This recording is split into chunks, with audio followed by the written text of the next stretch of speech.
Mabilis na sumusugod ang grupo ni Yoseong kasama na sila Jihoon Namgang papunta sa bulwagan ng Senado kung saan matatagpuan ang monghe, at habang tumatakbo ay may napansin si Jihoon Namgang sa paligid, kahit na si Soso ay napansin din ng mga ito, kaya napapabuntong hininga na lang si Soso at mas lalo pang binilisan ng pagtakbo nito, hanggang sa tumalon ito ng mataas at nauuna na kala Yoseong. Ayon naman kay Ryohei-cho na hintayin sila ni Soso at huwag mauna ng malayo sa kanila, samantalang nag-aalala na sinabi ni Yoseong na mag-iingat si Soso sapagkat napakarami ng kalaban na nasa paligid nila at sa sobrang dami ng mga ito ay pwede ito mapahamak. Ayon naman kay Soso na alam niya ito kaya mas ginusto niyang mauna at kampante siya dito. Nagulat naman ang mga kalaban na nagtatago sa buong lugar, hindi na lang makapaniwala ang mga ito sa lakas ng loob ng grupo nila Yoseong at kung ano ang ginagawa ng mga ito dito. Nagagalit na sinabi ng isang miyembro ng Shadow Hand na kung anong lakas ng loob nila Yoseong na pumunta dito sa Senado. Kung hindi ang mga ito aalis dito ay papatayin nila ang mga ito, kaya agaran na nitong inutusan ng mga Shadow Hand na tagabantay sa Senado na pigilan ang mga nanghihimasok sa bulwagan ng Senado kaya makikita natin ang pagsugod ng maraming Shadow Hand papunta kala Yoseong. Gayunpaman ay nagulat na lang ang ibang Shadow Hand nang tumalon si Soso sa taas ng mga ito, sabay gamit ng isang teknik na ang hangin at apoy ay dumadaan sa isang linya, straight wind and flame,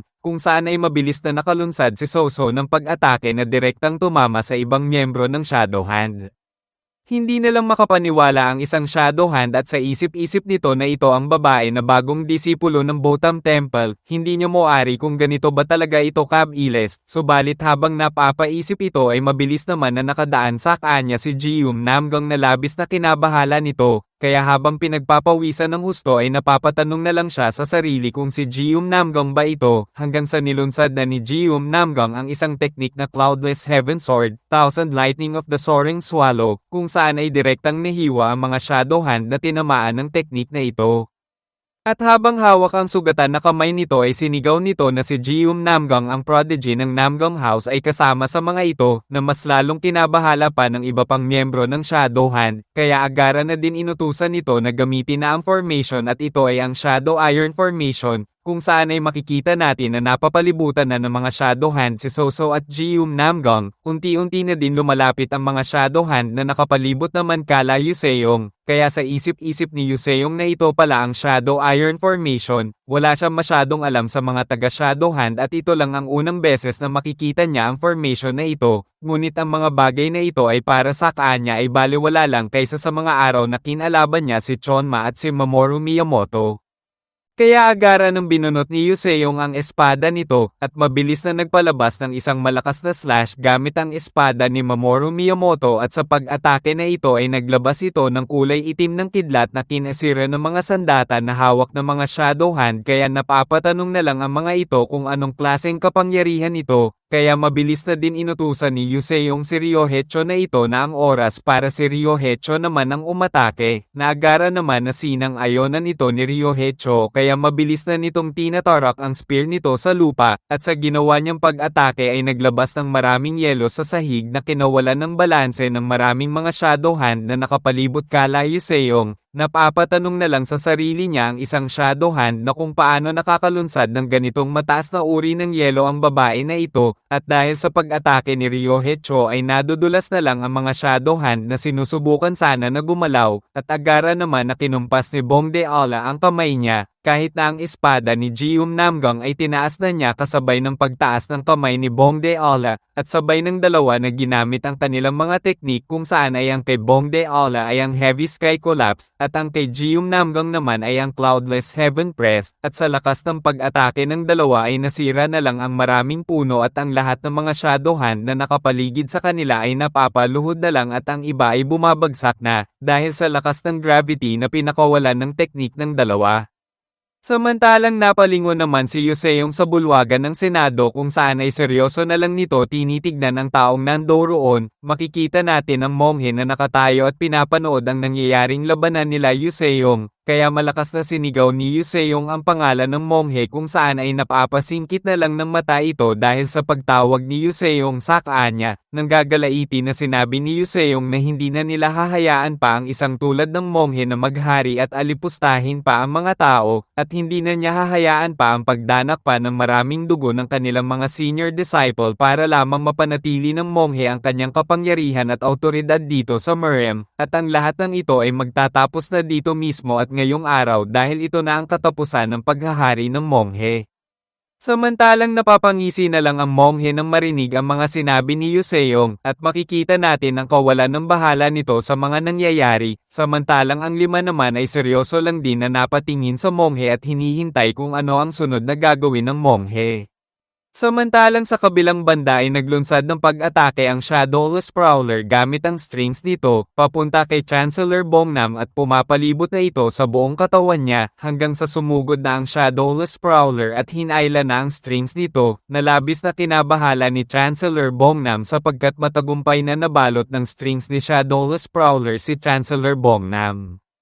Habang tinitignan si Chancellor Bongnam ay nagtataka na lang ang Shadowless Prowler kung bakit hindi ito makagalaw sa pag-atake niya, samantalang napapasukan na lang si Chancellor Bongnam dahil sa unti-unting paghigpit ng mga strings sa katawan niya at napapaungol na lang sa sakit habang seryosong nakatingin lang sa Shadowless Prowler, hanggang sa malakas na sinipan ng Shadowless Prowler si Chancellor Bongnam at sa sobrang lakas nito ay bumagsak na lang ito, at dahil sa sipa na iyon ay bumulwak na lang ang maraming dugo na lumabas sa bibig ni Chancellor Bongnam dahil sa direktang pag-atake na iyon.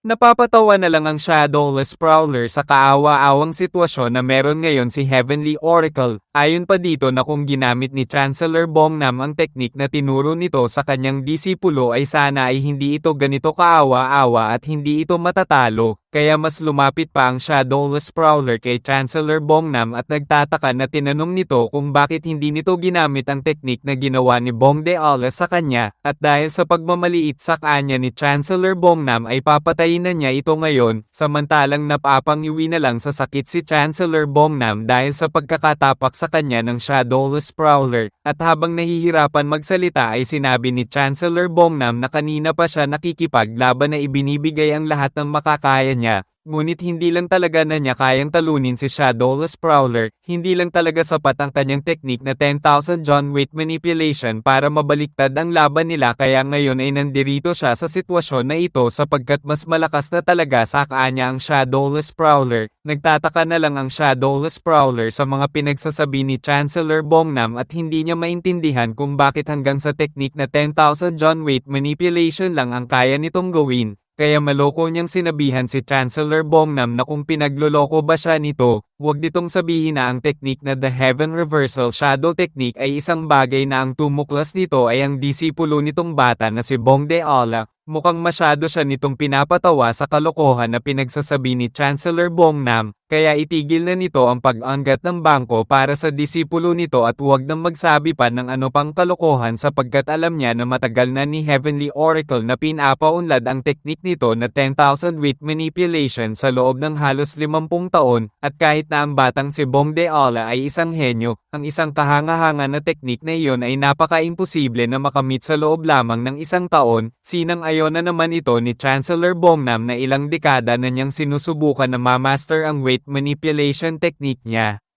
Ngunit tumagal din ako ng 12-dosenang taon upang mapagtanto na nasa maling landas ako mula sa pinakaunang hakbang pa lamang, at nang makilala niya ang kanyang disipulo ay napagtanto niya ito ang kanyang ilang taon na pagkakamali. Napapatanong na lang si Shadowless Prowler kung anong pagkakamali sa umpisa pa lang ang pinagsasabi ni Heavenly Oracle. Ayon naman kay Chancellor Bongnam na noong umpisa niyang matutunan ng 1000 John weight manipulation, ang ginagawa niya palagi ay ang kombinasyon ng bigat at ng kalikasan, sapagkat sa tingin niya na iyon ang pinaka-obvious na tamang desisyon na gawin niya sa mga panahon na iyon. Ang resulta nito ay nagawa niyang makontrol ang gravity at ang bigat na mas mahusay kahit kanino man, ngunit ang teknik teknik ay sa huli ay naging limitado lang, hanggang dito lang ang nagawa niyang pag-unlad sa teknik na ito, kung saan ay sinigurado niyang tuturuan niya ang kanyang disipulo ng naiiba sa landas na tinahak niya, hindi na niya kaya pang ibalik ang oras kung saan ay umpisa niyang natutunan ang teknik sa martial arts, ngunit sa pagkakataon naman na ito ay kaya niyang turuan ang kanyang disipulo ng tamang landas sa umpisa pa lang para di na magaya sa kanya. Tinuruan niya ito kung paano paganahin ang teknik sa hangin kaysa sa lupa kaya makikita mo kung gaano kalayo ang kakayahan ng kanyang disipulo kaysa sa teknik na meron siya ngayon.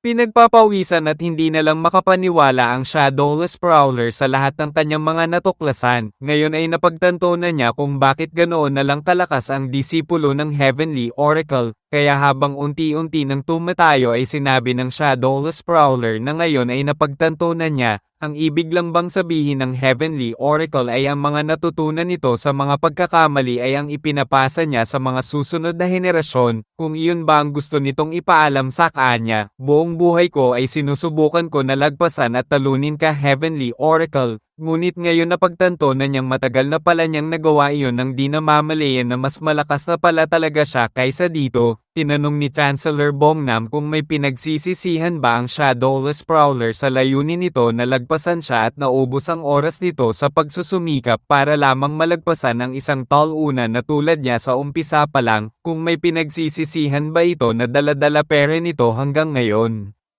Napatahimik saglit ang Shadowless Prowler sa tanong ni Chancellor Bongnam, bumalik sa alaala niya ang mga panahon na bata pa sila, hindi makapaniwala ang batang Shadowless Prowler na nagawa siyang matalo ng batang Chancellor Bongnam sa laban at ito ang kauna-unahan niyang pagkatalo.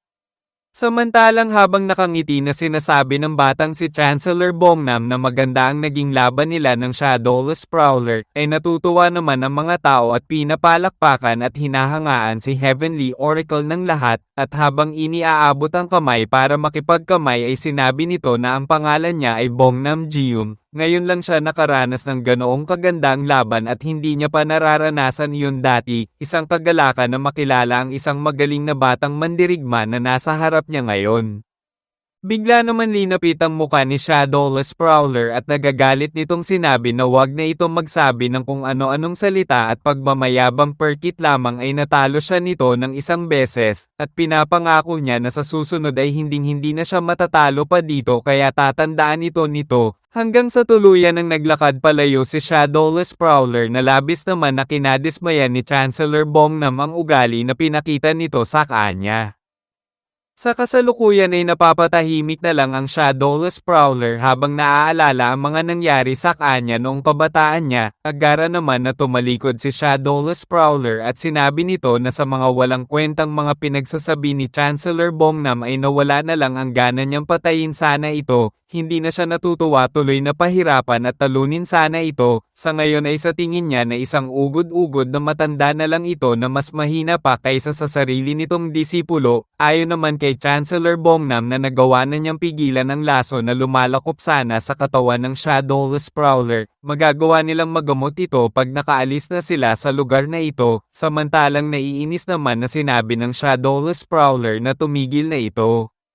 Ano ang sa tingin nito sa kanya ay isang tanga na hindi ko mapapansin ang mga ginawa nito, isa ka talagang nakakainis na matanda. Nagulat si Chancellor Bongnam nang tinanggal na ng Shadowless Prowler ang string na nakapalibot sa kanya, at ang mas lalo niya pang kinagulat ay ang makitang iniaabot ni Shadowless Prowler ang kamay nito para tulungan siyang tumayo. Napapatingin na lang siya sa Shadowless Prowler at natahimik, habang ang Shadowless Prowler naman ay napapatingin na lang sa malayo habang iniaabot ang kamay niya. Tinawag ni Chancellor Bongnam ang pangalan ni Shadowless Prowler. Ayon naman sa Shadowless Prowler na ang bastardong monghe ay ang pinakalayunin talaga nito ay ang High Lord. Inutusan lang siya ng monghe na panatilihin na pigilan sila Chancellor Bongnam dito, at kapag ang High Lord ay mapatay na ng monghe, ano pa ba ang kayang gawin ng isang matandang tulad ni Chancellor Bongnam kapag wala na ang High Lord? Nakangiti at may tiwalang sinabi ni Chancellor Bongnam na ang mga kabataang mandirigma ang pipigil sa bastardong monghe na iyon, hanggang sa iniabot na ni Chancellor Bongnam ang kamay niya habang sinasabi naman ni Shadowless Prowler na kung ganoon pala ay wala na sila dapat pa ipag-alala dahil ang mga kabataang mandirigma na ang bahala sa lahat.